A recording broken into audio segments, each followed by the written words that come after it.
하나님 말씀 골로새서 2장 6절에서 15절입니다.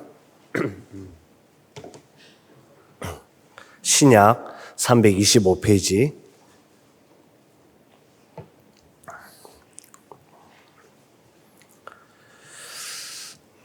우리 찾으신 줄로 알고 한 절씩 읽고 마지막 같이 읽도록 합니다. 제가 먼저 읽습니다. 그러므로 너희가 그리스도 예수를 주로 받았으니 그 안에서 행하되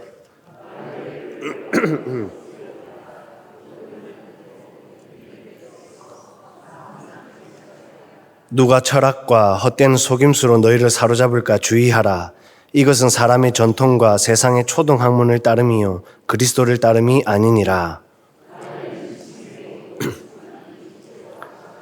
너희도 그 안에서 충만하여졌으니 그는 모든 통치자와 권세의 머리시라.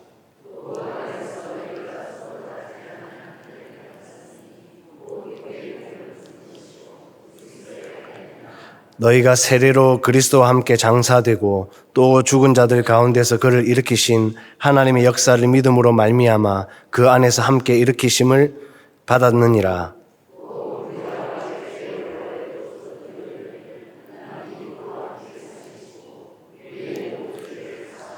우리를 거스르고 불리하게 하는 법조문으로 쓴 증서를 지우시고 제하여 버리사 십자가에 못 박으시고 통치자들과 권세들을 무력화하여 드러내어 구경거리로 삼으시고 십자가로 그들을 이기셨느니라. 아멘. 예전에 한 번은 어머니 건강검진이 있으셔서 모시고 병원을 다녀왔었는데요. 이 검진을 받으려면 아시는 것처럼 전날 저녁부터 금식을 하셔야 하는데 옆에 이제 어머니 모시고 같이 있는데 밤을 거진 꼴딱 샜습니다. 뭐 하나라도 잡수실까 봐. 검진이고 뭐고 배고프시면 드셔야 되고 뭐 목마르면 마셔야 되고 새벽녘에 잘 주무시다가 갑자기 벌떡 일어나시는데 저도 모르게 잠이 깨가지고 따라 나갔어요. 뭐라도 드실까 봐. 새벽에 몇 번이나 깨서 그렇게 하시는데 잠을 거의 한숨도 못 잤습니다. 복지과 과장님이 그런 이야기를 하시더라고요. 어르신들에게 이 몸 건사를 해야 되니까 금식하세요 하면은 그 몸 때문에 그런다고 금식을 참 잘하신대요. 그리고는 다음날 아침이 돼가지고 병원을 가서 이제 진료를 기다리는데 근데 그 진료 기다리다가 아무 생각 없이 커피 한 잔을 다 드신다는 거예요. 저도 어머니 밤 새고 모시고 병원을 갔는데 한참을 기다리는데 어머니께서 어디서 가져왔는지 호주머니에서 뭘 꺼내더니 입에 넣으시는 거예요. 그래서 얼른 제가 딴 데 보고 있다가 그 발견하고 못 먹게 이렇게 다시 빼뜨렸습니다. 아들 시야에 어머니가 잠깐만 벗어나도 다시 할 뻔했다. 감사하게 건강검진은 잘 마쳤습니다. 본문 6절에 보니까 너희가 예수를 주로 받은 자 아니냐. 그러면 그 안에서 행해야지 벗어나면 안 되지. 그렇게 사도 바울이 권면을 합니다. 골로새 이 당시 교회에는 여러 가지 어려움들이 있었는데요. 이단들이 득세를 많이 했던 상황이었고요. 유대인에서 개종된 이 유대 그리스도인들 중에 일부가 예수를 주로 받았음에도 불구하고 그 안에서 행하지를 못했습니다. 할례를 계속 강조하고 율법을 강조하고 또 신비주의나 천사 숭배라든지 금욕주의 이러한 것들로 예수님을 주로 받은 자, 성도를 교회를 치우치게 만들고 혼란스럽게 만들고 영적인 삶이 아니라 육적인 삶으로 변질시키려 했습니다. 이를 두고 사도 바울은 예수를 주로 받은 자니 그 안에서 행해야 한다. 치우치면 안 된다. 벗어나면 안 된다. 영적인 삶을 쫓아야 한다. 그러면서 어떻게 살아야 하는지를 고민을 합니다. 말씀 살펴보면서 주로 받은 자, 이 삶은 어떠한 삶을 사는지 함께 깨닫고 적용하는 시간 가지시기를 소망합니다. 하나는 믿음에 굳게 서는 삶을 살아야 한다인데요. 우리 7절 다 같이 읽어보겠습니다. 시작. 그 안에 뿌리를 박으며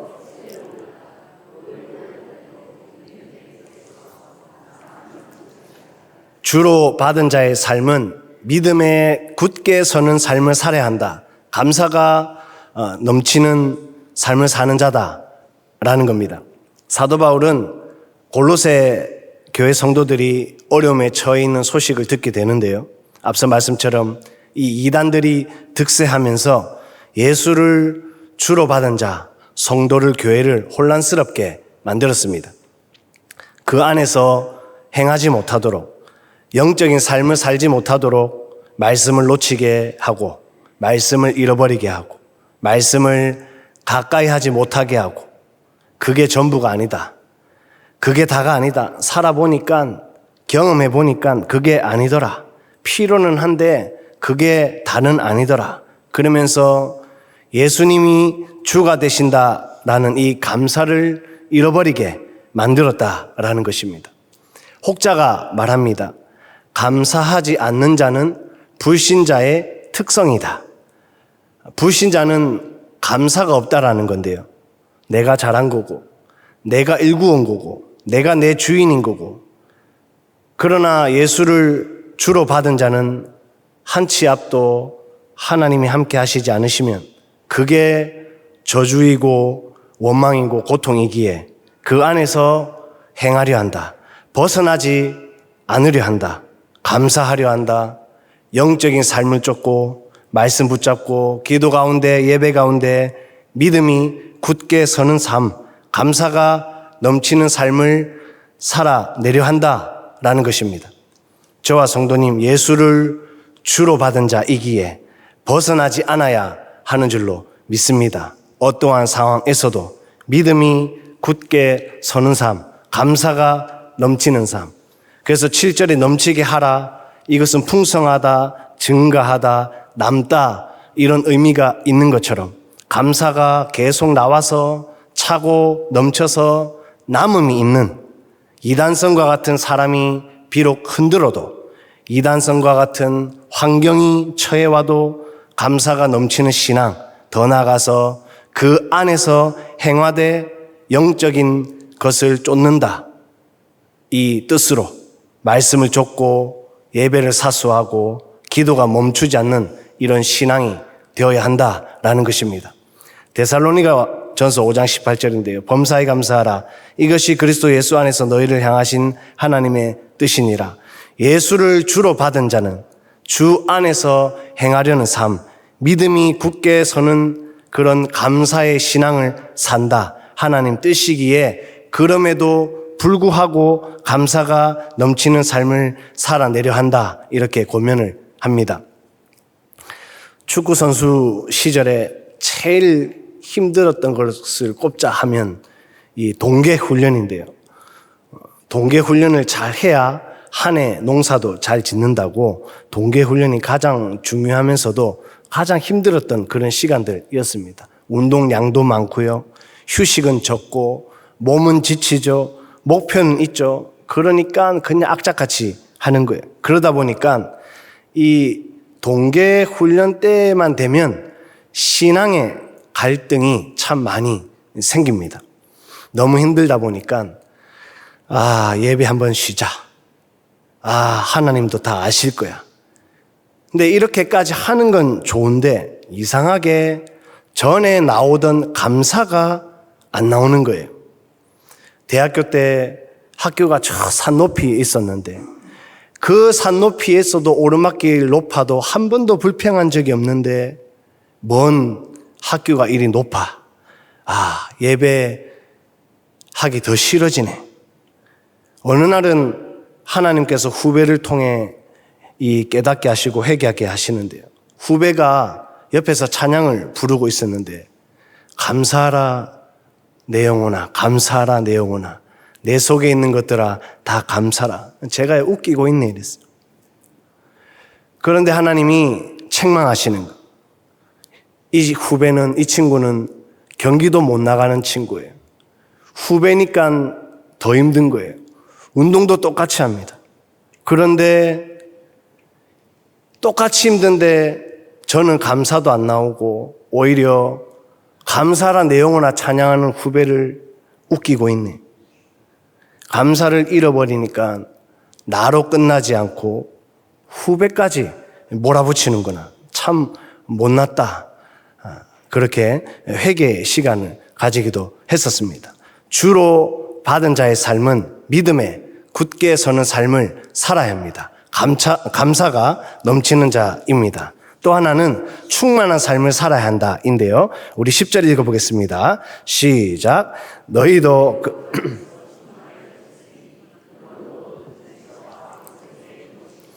주로 받은 자의 삶은 충만한 삶을 살아야 한다. 선한 영향력을 나타내는 자다라는 겁니다. 이 충만하여 뜻은 꽉 채우다. 그리고 영향을 주다인데요. 충만함은 가득 채워지는 것이고 넘치는 것이고 그리하여 이것이 흘러가는데 충만이라 해서 선한 영향이 다른 이들에게 흘러가는 것이다.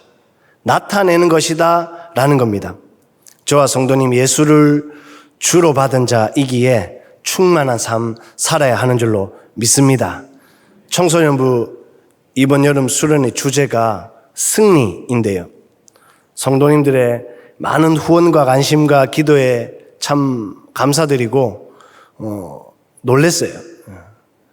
잘 갔다 올 수 있을 것 같습니다. 그래서 승리하신 예수님을 믿고 주로 받은 자 되자. 그리고 세상을 담대하게 승리하며 살아가자. 그 승리는 다른 것이 아니라 예수님의 사람, 예수님의 일꾼으로 사는 것. 왜 그러냐? 이 세상에서 예수님의 사람, 예수님의 일꾼으로 사는 것이 만만치가 않다. 마찬가지 충만한 삶이다 해서 이 선한 영향력 나타내는 삶을 성도가 살아가려 해도 그러지 못할 때가 있다라는 거예요. 영적인 공격이 많습니다. 이것이 배제되기 시작하면 마귀에게 쓰임받는 줄도 모르고 마귀가 좋아하는 삶을 삽니다.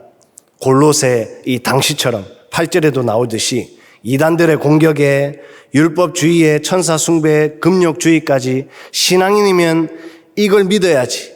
이렇게는 해야지. 예수님이면 부족해. 더 충만하려면 더 채워야지. 그리고는 더 열심히 하고 더 죽으라고 하고 자기 열심으로 자기 복음으로 선한 영향력이 어디 있어? 하더라도 칭찬받는 일만 해. 하더라도 적당히 하고 하더라도 이것저것 채워야지. 얼마나 저와 성도님을 충만함임에도 선한 영향력 나타내지 못하도록 방해하고 스스로도 그렇게 살아버리게 만드는지 모릅니다. 그러나 저와 성도님 주로 받은 자, 예수님 이미 충만함이시니 충만한 삶, 선한 영향력 나타내는 자 되어야 하는 줄로 믿습니다.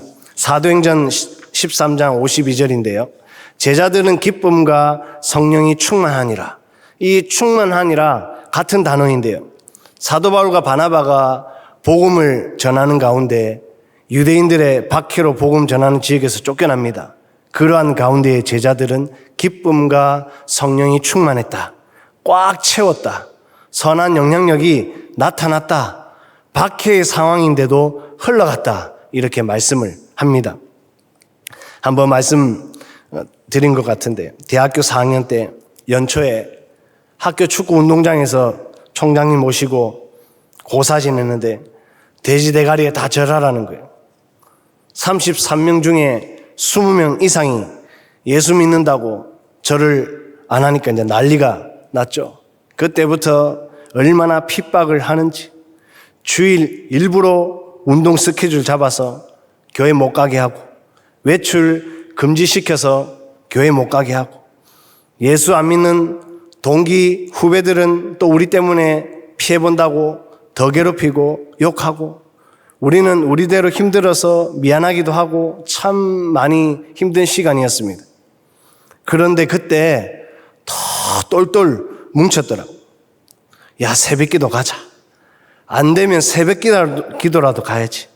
서로 얼마나 이 충만한지 더 힘쓸라 하고 더 챙길라 하고, 그런 선한 영향력을 그렇게 서로 나타내 주기도 했었습니다.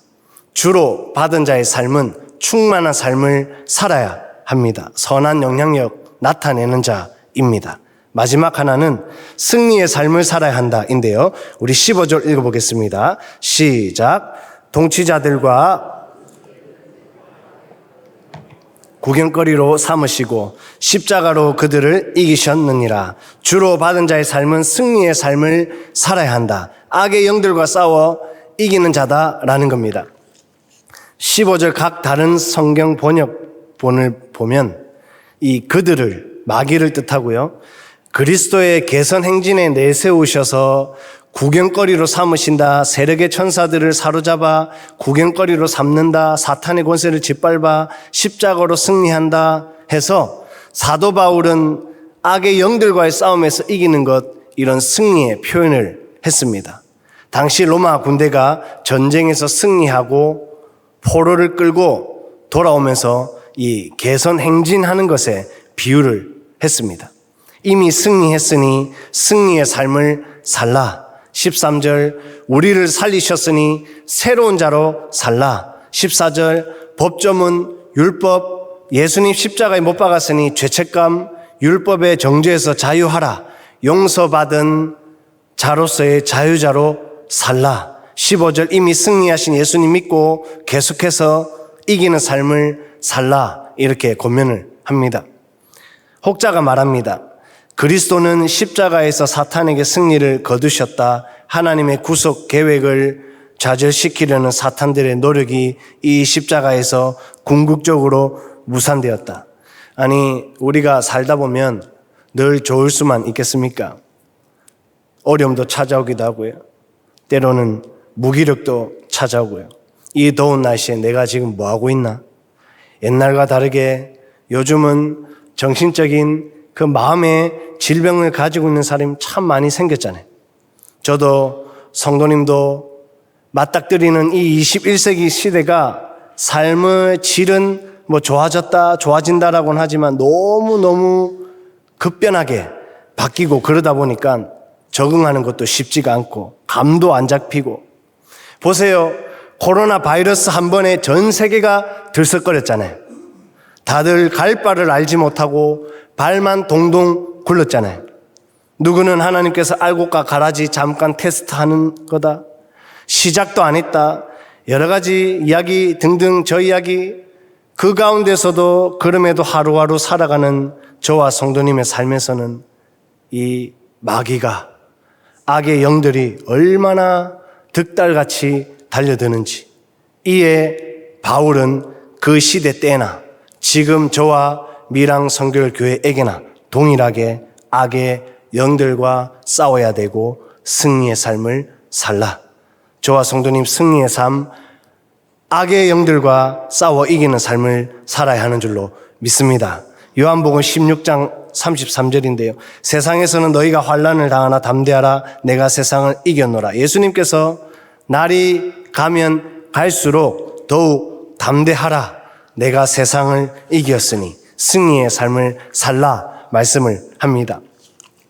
아내하고 둘이 하나 되어라는 부부 세미나 가졌었다라고 말씀을 드렸는데요.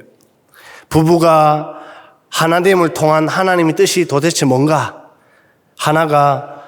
부부가 하나됨을 통해서 하나님의 형상을 나타내는 것, 하나님의 영광이 되는 거다라는 거고요. 또 하나가 자녀를 믿음으로 생산해내는 것, 이것이 부부가 둘이 하나 되어의 그 하나님의 뜻이다. 그리고 그러면 마지막 하나는 뭔가? 악의 영들과 싸워 승리하는 것이다 였습니다. 악의 영들은 아담과 하와에게 찾아왔듯이 부부에게 늘 싸움을 걸어오고요. 그런데 부부뿐이겠는가라는 겁니다. 부부가 시작인 거지. 마귀는 가리지 않고 다가온다. 한 영혼이라도 더 파탄내려고, 지옥에 끌고 가려고 다가오고 싸움을 걸어온다. 기도보다 네 생각으로 합리화 따져라. 기도보다 판단해라. 기도보다 불평해라. 기도보다 미워해라. 기도보다 원망해라. 기도보다 앙심을 품으라. 기도보다 갚아주라. 기도보다 더 할까요? 이것에 승리하는 것이다. 악의 영들과 싸워야지, 이겨야지, 다른 것이 아니다 하시더라고요. 주로 받은 자의 삶은 승리의 삶을 살아야 합니다. 악의 영들과 싸워 이기는 자입니다. 말씀을 정리합니다. 밤새 금식을 잘 하셨는데 아들 안 본 사이에 입에 뭘 넣습니다. 주로 받은 자, 그 안에서 행하지 못하고 벗어나면 다시도 없습니다. 그렇기에 주로 받은 자는 믿음에 굳게 서는 삶, 감사가 넘치는 삶을 살려 합니다. 충만한 삶, 선한 영향력 나타내는 삶을 살려 하고요. 승리의 삶, 사람이 환경이 아니라 악의 영들과 싸워 이기는 삶을 살려 합니다. 저와 성도님, 이러한 삶을 잘 살아내셔서 나를 지키고 교회를 지키는 귀한 주의 복된 성도 다 되시기를 주님의 이름으로 축복합니다. 기도하겠습니다. 하나님 감사합니다. 이 밤에 말씀 주시고 깨닫게 하시니 감사를 드립니다. 주로 받은 자, 그 안에서 행하는 삶을 살아야 하는데 세상 살아가다 보면 끊임없이 그 안에서 행하지 못하게 계속 벗어나게 만드는 상황과 환경에 맞닥뜨릴 때가 있음을 고백합니다. 그리할 때마다 오늘 말씀과 같이 더 영적으로 쫓는 삶, 감사를 잃어버리지 않고 선한 영향력으로 살려 하고 사람이 아닌 악의 영들과 싸워 승리하는 삶을 살아갈 수 있도록 우리의 영을 깨우시고 곤두서게 하옵소서. 만만치 않는 이 세상, 생명을 누구보다 아끼시는 하나님, 영혼 사랑하는 마음 부어 주옵시고 영적인 분별력도 허락하여 주셔서 하루하루 그냥 흘러가는 것이 아니라 주님의 말씀이 들려지며 순종까지 이어질 수 있는 복의 삶으로 인도하여 주옵소서. 살아계신 예수님의 이름으로 기도드립니다. 아멘.